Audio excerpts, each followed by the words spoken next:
लेकिन देश और राष्ट्र में फर्क करना सीखिए। धर्म और मजहब में फर्क समझिए क्या है।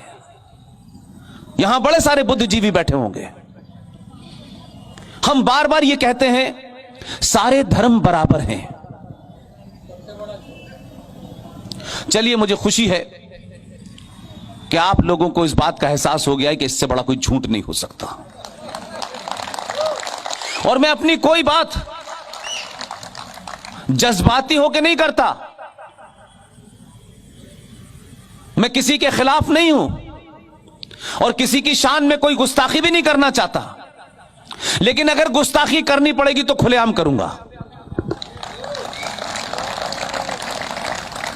सारे धर्म बराबर हैं, यह जब ही तय होगा जब सारे धर्म हो।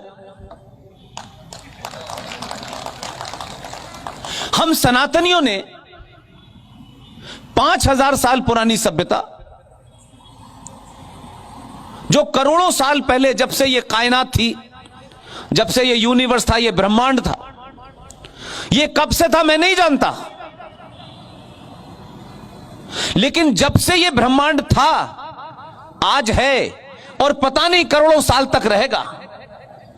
जब तक था, जब तक है और जब तक रहेगा, सिर्फ दुनिया में, इस ब्रह्मांड में एक ही धर्म था, एक ही धर्म है और एक ही रहेगा। उसका नाम है सनातन।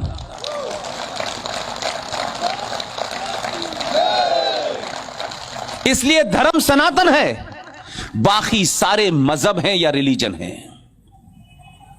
रिलीजन की कोई किताब होगी, रिलीजन का कोई पैगंबर होगा, रिलीजन में यह करना है, यह नहीं करना है। रिलीजन पैदा होते हैं, मर जाते हैं।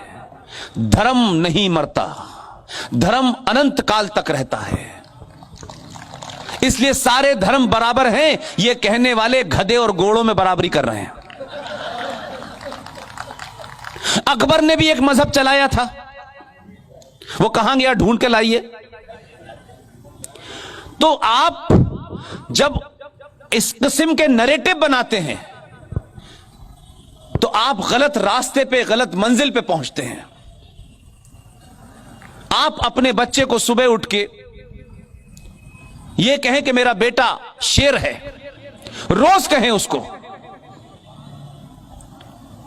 उसके दिमाग में कंटिन्यूअसली डेली हैमर करेगा, मेरी मां मुझे कहती है मैं शेर हूं।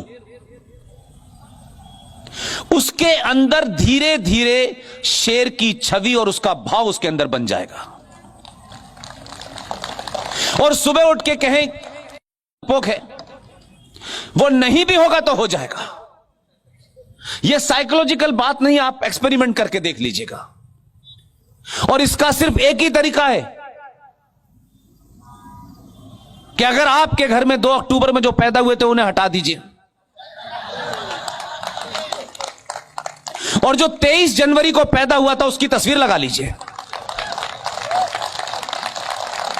आप रोज देखेंगे उसको, तो रोज उसके इतिहास को आपकी आंखों के सामने से गुजरना होगा। और आपके घर में बच्चा पूछेगा ये कौन है आदमी जो 23 जनवरी को पैदा हुआ था, तो आप उसे उसका इतिहास बताएंगे, तो उसमें यह पैदा होगा कि मैं ऐसा बन सकता हूं। हमने लुटेरों का, कायरों का इतिहास पढ़ाया है, इसलिए कहा जाता है Aurangzeb the great, Akbar the great.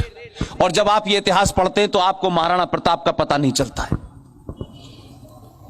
सरकारें पढ़ाती हैं, उनका अपना एजेंडा होता है, लेकिन हमारे यहां तो दादी नानी कहानियां सुनाती थी। वो कहानियां आपके जहन में हैं, इसलिए कुछ चीजों में आपको कुछ करना नहीं है।